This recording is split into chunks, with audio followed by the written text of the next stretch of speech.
자, 그럼 강정구 교수님 소개하겠습니다. 강정구 교수님 나와 주십시오. 안녕하세요. 반갑습니다. 안녕하세요. 반갑습니다. 그, 저는 꿈이 있었습니다. 그 꿈이란 게 언젠가는 아마 내 생전에는 달성이 안 될 테고, 뭐 내 후손, 손자, 고손자, 뭐 증손자 쭉 몇 대 내려가서는 이런 꿈이 이루어질까 그런 기대를 하고 있었습니다. 그 꿈이란 게 뭐냐면은 새로운 세계 이게 만들어져야 되겠다. 그 다음에 새로운 세상 이게 만들어져야 되겠다. 그 다음에 새로운 조선반도, 한반도 이게 만들어져야 되겠다. 이 세 가지에 대한 사실 먼 꿈이었죠. 그런데 이게 코로나를 계기로 해가지고 저는 이 세 가지의 꿈이 그냥 꿈이 아니라 희망으로 다가왔습니다. 현실적 희망으로 다가왔습니다. 그러니까 그만큼 저는 코로나가 이 세계를 바꾸고 세상을 바꾸고 한반도의 운명도 바꾸는 그런 어떤 촉진 역할을 한다. 그런 촉진 역할이지 코로나가 그렇게 뭐 원인을 제공하는 건 아니죠. 그래서 제가 내가 죽고 난 다음에 이런 세상이 이루어졌으면 하는 꿈이 내가 죽기 전에 이런 세상을 조금은 맛볼 수도 있겠구나. 아주 저는 희망찬 그런 뭐랄까 기대를 갖고 있습니다. 제발 제 기대가 꼭 제가 죽기 전에 막 앞으로 제가 좀 전에는 뭐 그렇게 오래 살려는 생각 안 했는데 지금은 한 25년 정도 더 살아가지고 90살 넘게 살아야만 새로운 세계, 새로운 세상, 새로운 한반도 이걸 맛을 조금 보지 않겠느냐 하는 그런 희망을 갖고 있습니다. 오늘 그 이야기를 하려고 합니다. 자, 오늘의 제목이 정명가도의 어제와 중미 전략경쟁 격화의 오늘과 그리고 한반도입니다. 그러니까 이거는 정명가도의 어제라는 것은 임진왜란을 이야기하는 거죠. 그러니까 도요토미 히데요시가 조선을 침략을 하면서 내걸은 명분이 뭐냐면 정명가도죠. 명나라를 치려니까 길 좀 내놔라. 이런 이제 핑계를 대고 실제 일본은 그 당시에 전국 시대를 마감을 했던 때니까 군사력이라 할까 전력은 굉장했죠. 그러니까 명나라를 충분히 칠 수 있다고 보고 일부에서는 또 명나라를 넘어서서 저쪽 인도까지 침략하는 그런 야욕을 가졌다고 그래요. 자, 그런 속에서 한반도가 유린을 당하고 그 다음에 한반도의 안보는 중국의 안보하고 직결되니까 명나라가 개입을 했죠. 그 결과 한반도는 쑥대밭이 되고 중국은 명나라가 멸망하는 그런 단초가 된 거죠. 임진왜란 1년 지나고 나서 이게 도요토미 히데요시가 명나라에 대해 제안한 거는 이쪽에 영호남을 일본이 차지하고 그 위에는 중국이 차지하고 이제 나누자. 이런 이제 뭐랄까 서로 묵계를 하자 이런 제안도 있었어요. 이건 뭐냐면은 한반도의 일이 한반도 자체로 끝나는 게 아니라는 거죠. 한반도 일은 바로 이웃인 일본과 그 다음에 중국, 뭐 그 좀 더 세세하게는 여전이라든지 몽골이라든지 베트남이라든지 뭐 여기까지도 다 서로 이걸 지연 정치라 그러죠. 그러니까 지리적으로 연계되어 있는 정치, 이게 서로 섞여 있다는 거죠. 우리가 잘 그거 의식은 못하지만도 그게 백제가 뭐예요? 이 야만 일본을 갖다가 아주 개화를 시켰잖아요. 그 다음에 수나라 당나라가 고구려를 침략을 했잖아요. 근데 수나라는 고구려한테 패해가지고 나라가 망했잖아요. 근데 그 당나라도 패했지만은도 당나라는 워낙 끈기가 있어가지고 결국은 나당연합에 의해서 이게 우리 한반도가 결국 신라 중심의 그걸 됐죠. 그때 신라하고 당나라하고 서로 밀약 비슷한 거는 신라는 백제를 차지하고 그 당나라는 고구려 땅을 차지한다. 와, 그 지금 김장미는 통일혁신연구소의 멤버는 아니죠? 그러니까 또 나중에 거란은 이랬어요.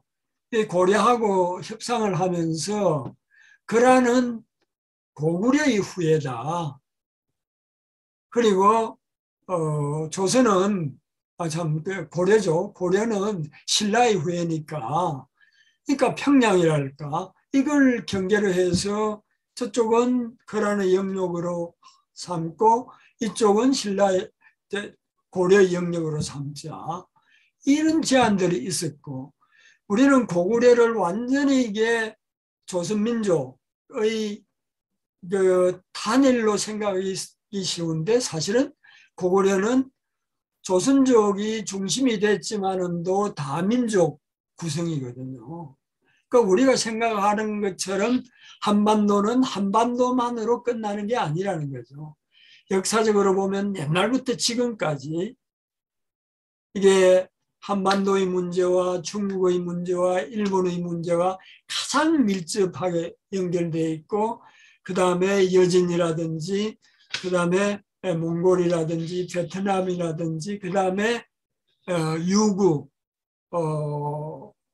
오키나와 옛날 이름이 유구예요. 유구가 전통적인 이름이죠. 이쪽은 다 연결이 되어 있는 거죠. 그래서 어제의 그런 어떤 동북아 정세와 오늘의 동북아 정세 이걸 서로 비교를 한번 해보면은 역사를 우리가 공부하는 것은 그냥 누가 어쨌다 이게 지식을 얻기 위한 게 아니죠. 단순한 알기 그게 아니라 옛날에 이랬으니까 옛날의 경험에 비추어 가지고 그 옛날이라는 거울을 통해서 오늘의 우리를 관찰하고 그 다음에 내일 우리가 어떻게 가야 될 거냐 하는 방향이나 지향을 그런 지혜를 얻기 위해서 역사가 필요한 거죠. 그러니까 역사의 교훈을 얻고 역사의 지향을 얻기 위해서 우리가 역사를 공부를 하는데 오늘의 제목도 바로 이런 어제와 그 다음에 오늘 그 속에서 한반도는 어디로 가야 될 거냐 이게 이제 주제라고 볼 수 있죠. 오늘 대충 한 8가지 정도로 살펴보겠는데 첫째는 동북아 그 가번에 동북아가 이게 어제의 모습이 어땠느냐 지원 정치의 어제의 모습이 어땠느냐 이걸 이제 간략하게 보고 그 다음에 나에 있어서는 동북아 지원 정치의 오늘이 어떻느냐 그리고 오늘은 보면은 그 2017년에 누구죠? 트럼프가 한반도 전쟁 위기를 몰고 왔죠. 그럴 때 중국은 미국에 대해서 최후 통첩을 했죠. 그러니까 이게 임진왜란 때 정명가도로 조선을 침략한 일본에 대해서 명나라가 참전을 했듯이 만약에 2017년에 미국이 한반도에서 북에 대한 전쟁을 벌였더라면은 중국은 바로 개입하겠다는 통첩을 황구 15사설을 통해서 통첩을 했죠. 그러니까 임진왜란의 재판이라는 거죠. 지금이. 그 다음에 또 오늘날은 우리가 그거 한 게 지난 몇 년이죠? 2016년입니까? 박근혜가 이거 사드를 갑자기 배치했죠. 이러니까 어떻게 됐어요? 중국이 경제보복을 했죠. 우리의 수출의 3분의 1이 중국입니다. 중국 자체가 한 26, 7% 되고 홍콩이 5, 6% 정도 되죠. 그러니까 이게 중국, 홍콩 다 합치면은 거의 3분의 1이 되는데 미국은 우리 수출의 몇 퍼센트냐? 한 12% 정도밖에 안 돼요. 그 다음에 일본은 5%밖에 안 돼요. 일본은 뭐 한피는 그러니까 미국, 일본 합쳐봤자 중국 반턴 정도밖에 안 된다. 그런 중국한테 우리는 이 사드 때문에 엄청난 보복을 당한 거죠. 이게 바로 오늘날의 지형 정치죠. 또 오늘날의 지형 정치의 대표적인 거 하나는 2019년 7월 1일부로 일본이 갑자기 한국의 수출을 규제를 해버렸죠. 소위 말하는 무역전쟁을 벌였죠. 그 왜 벌였느냐? 이게 일본은 완전히 컴플렉스에 젖어 있어요. 이게 남한에 대해서. 왜 그러느냐? 올해부터 UN 무역개발회의에서 이게 남한을 선진국으로 분류했죠. 그리고 2018년이 되면은 실질 구매력 기준 1인당 GDP가 일본을 능가했어요. 남한이.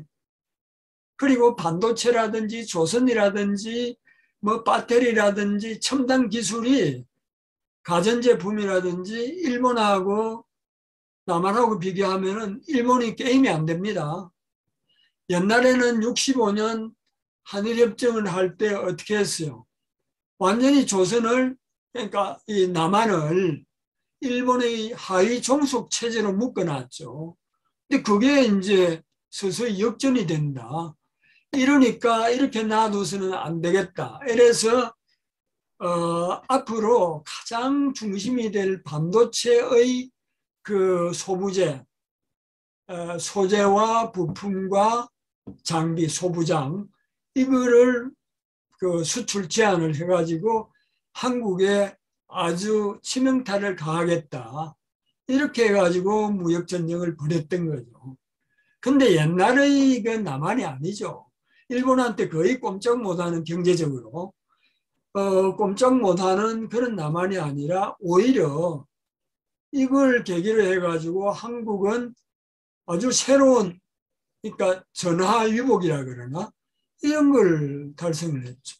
이게 오늘날의 동북아 지형정치의 현주소입니다. 이건 좀 고무적인 이야기죠. 근데 여기에 중국, 일본뿐만 아니라 미국이 가세가 됐죠.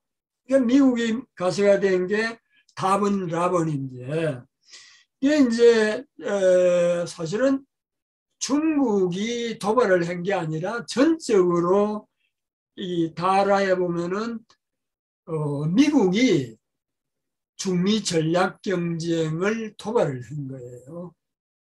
그러니까 중국은 수세적인 입장에서 대응을 한 거죠. 그러니까 미국이 중국에 대해서 싸움을 걸은 거죠. 이게 이제 단순히 싸움을 지들끼리만 하더라도 우리한테 엄청난 영향이 있을 텐데 한국은 뭡니까? 미국하고 한미동맹을 맺고 있죠. 그 다음에 미국은 한미일 군사동맹을 하면서 미국이 중국을 전략경쟁으로 몰아세우지만도 미국이 자체의 힘이 그렇게 없죠. 없으니까 남의 힘을 빌리겠다는 거죠. 그게 이제 흔히들 뭐 통일전선이라고 이야기할 수 있는데 일본의 힘을 빌리고 한국의 힘을 빌리고 그 다음에 호주의 힘, 인도의 힘, 그 다음에 영국이나 프랑스, 독일 그러니까 서방 세계의 힘과 일본, 한국을 그 규합을 해서 중국을 포위봉쇄하려고 이런 거니까 바로 이게 동북아 지원 정치라는 게 오늘날 중미 전략 경쟁의 핵심으로 들어설 수밖에 없는 거죠. 그래서 이 그 세 번째는 가번 나번에서 이게 전략 경쟁 도전 현황을 좀 보고, 네 번째는 이게 중미 전략 경쟁에서 중심축은 미국과 일본입니다. 그러니까 일본이 미국의 앞제비 노릇하면서 완전히 그 2016년인가요? 예, 그거를 했죠. 신방위 협력 지침을 만들고, 그 다음에 일본은 집단 자위권이라는 걸 만들고, 그 다음에 평화헌법을 사실상 폐기를 하면서 완전히 미국과 일본이 군사적으로 일체화되는 거죠. 그래서 그 신방위 협력 지침에 보면은 중국을 주적으로, 미국과 일본의 딱 그 전문에 보면은 중국을 주적으로 한다, 이걸 명시를 하고 있어요. 자, 이렇게 힘이 없으면은 도발을 안 해야 되고 통일전선을 안 해야지 뭘 끌어들여 가지고 이제 하려고 하는데, 뭐 그런다고 저는 그대로 된다고 보질 않습니다. 미국은 이미 쇠락의 그런 어떤 구도로 접어들었다고 저는 보고 있습니다. 그러니까 미국의 쇠락이 이게 이제 바본인데, 미국의 쇠락이라는 게 왜 생겼느냐? 저는 이게 네 가지라고 봅니다. 그래서 저는 이게 코로나발 사중주다, 이렇게 이야기를 하죠. 코로나를 계기로 해서 네 가지가 한꺼번에 이렇게 그걸 뭐라 그러죠? 합주라 하나요? 합주로 해가지고 미국이 쇠락하는 발걸음을 빨리 할 수밖에 없는 상황이 됐다. 저는 그렇게 보고 있는데, 왜 그렇게 됐냐 하면은 근본적으로 여기 구조적 요이, 이 지금 이 바본입니다. 바본. 바본에 보면은 미국의 그 쇠락의 구조적 요인이 있습니다. 구조라는 것은 하루아침에 이루어진 게 아니라 오랫동안의 구조적인 결함 때문에 생긴 게 이제 구조적 요인인데, 구조적 요인에 보면은 하나는 신자유주의입니다. 그러니까 신자유주의는 금융 자본주의화가 되는 거죠. 본래 마크스가 자본주의의 막판은 금융자본주의라고 이렇게 이야기했거든요.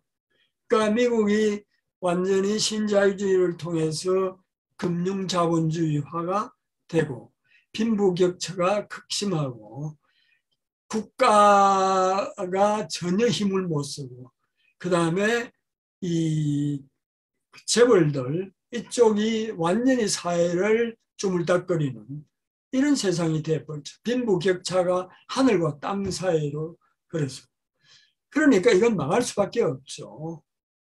그게 이제 신자유주의고, 두 번째는 미국은 이게 전쟁 국가입니다. 여기 뭐 나중에 보겠지만은도 지미 카터 대통령이 한 이야기가, 양반이 미국 역사 242년 동안 전쟁을 하지 않는 해는 16년밖에 안 된다. 거의 94, 5%는 전쟁을 했다는 거죠. 그러니까 이 전쟁을 하니까 이게 2019년만 하더라도 7,320억 달러 군사비가, 국방비만 그래요.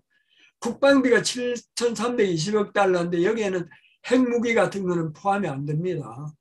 이게 미국 예산의 15.35%가 돼요. 미국 그 많은 세계에서 제일 큰 예산의 15%를 국방비, 군사비에 쏟아부었죠. GDP의 무려 한 3.5% 아마 여기 나와 있을 거예요. 3.48%구나. 그리고 2022년에는, 그러니까 내년이죠. 7,530억 달러인데, 그러니까 내년에는 미국이 예산을 또 정액을 해가지고 예산 대비는 좀 낮아졌어요. 12.55%인데 GDP도 22조의 3.42%입니다. 세계에서 제일 GDP가 많은 나라에서 GDP의 3.4841을 쓴다. 이런 나라 없어요. 중국은 2%도 안 됩니다. 그 다음에 한국은 지금 문재인 정부에 들어서서 이게 국방 예산을 엄청나게 늘렸어요. 그러니까 지금 아마 2.7% 정도 되고 내년 후내년 되면은 2.9%까지 올리는 걸로 되어 있어요. 그러니까 앞으로 얼마 가지 않아서 일본 방위백서에서 한국의 국방비가 일본의 1.5배에 달할 거다. 이렇게 일본은 보고 있어요. 그 정도로 이게 한국의 국방비가 많은데 한국의 국방비하고 미국의 국방비는 비교가 안 되죠. 그러니까 예산의 15%를 전쟁하는 데 쓰는 나라, 그 나라가 제대로 되겠어요? 안 되죠. 그러니까 구조적으로 미국이 망할 수밖에 없는 것은 신자유주의 광란하고 전쟁 국가화. 이게 두 가지 요인인데 거기에다가 자기 주제도 모르고 중국에다가 행위적으로 일을 쳤죠. 그게 이제 전략 경쟁을 하면서 무역, 전쟁, 기술 전쟁, 전략 경쟁, 이 아태 재균형 전략, 인도 태평양 구상, 쿼드, 오커스 이런 식으로 하니까 이게 감당을 못하는 전쟁 비용. 여기에 이제 전략 경쟁에서 중국하고 맞닥뜨려 놓으니까 중국은 이게 세계에서 제일 큰 사실 실질적인 경제적인 대국이고 제조업 강국이고 시장이 제일 크고 이런데 중국은 어떻게 보면은 시간이 우리를 도와준다. 장기 지구전을 펴면은 미국은 나가 떨어질 수밖에 없다. 이런 구도로 이제 가고 있는데 여기에 이 미국의 쇠락을 촉진시킨 게 바로 코로나입니다. 이게 코로나가 창궐이 됐죠. 창궐이 되면서 지금 그 9월달 현재 미국의 코로나가 사망자가 몇 명이세요? 약 70만 명이 되죠. 70만 명에다가 한 4,300만 정도가 확진이 됐어요. 70만이 사망이고. 근데 중국은 지금 현재 14억 인구에 미국은 2억 5천인가 3억 되나요? 그 인구에 이 4,300만이 확진이고 70만이 사망인데 중국은 지금 현재 약 10만 명이 확진자하고 사망자가 5천 명이 안 돼요. 이게 천지 차이잖아요. 아니, 다 같이 큰 나라인데, 다 같이 힘이 좋은 나라인데, 한쪽은 코로나로 인해서 이게 엄청난, 코로나 창궐로 인해서 엄청난 충격을 받았죠. 사망자가 70만 명이니까 스페인 1차 대전 때 스페인 독감 때보다 더 많이 죽었다는 거 아니에요. 이게 도대체 어떻게 된 거냐. 그러니까 이게 코로나를 계기로 해가지고 미국이 형편없는 나라라는 게 그대로 노출이 됐죠. 그러니까 미국의 인민들도 미국의 자본주의라는 게 또 서양의 자본주의라는 게 이게 결코 바람직스럽지 않다. 대한 경제체제, 사회주의든지 뭐든지 이런 거를 모색할 수밖에 없는 단계에 도달을 했고 경제적으로도 치명타를 입었는데 그 코로나의 창궐에서 가장 경제적으로 타격을 입지 않은 덜 입은 나라가 누구냐?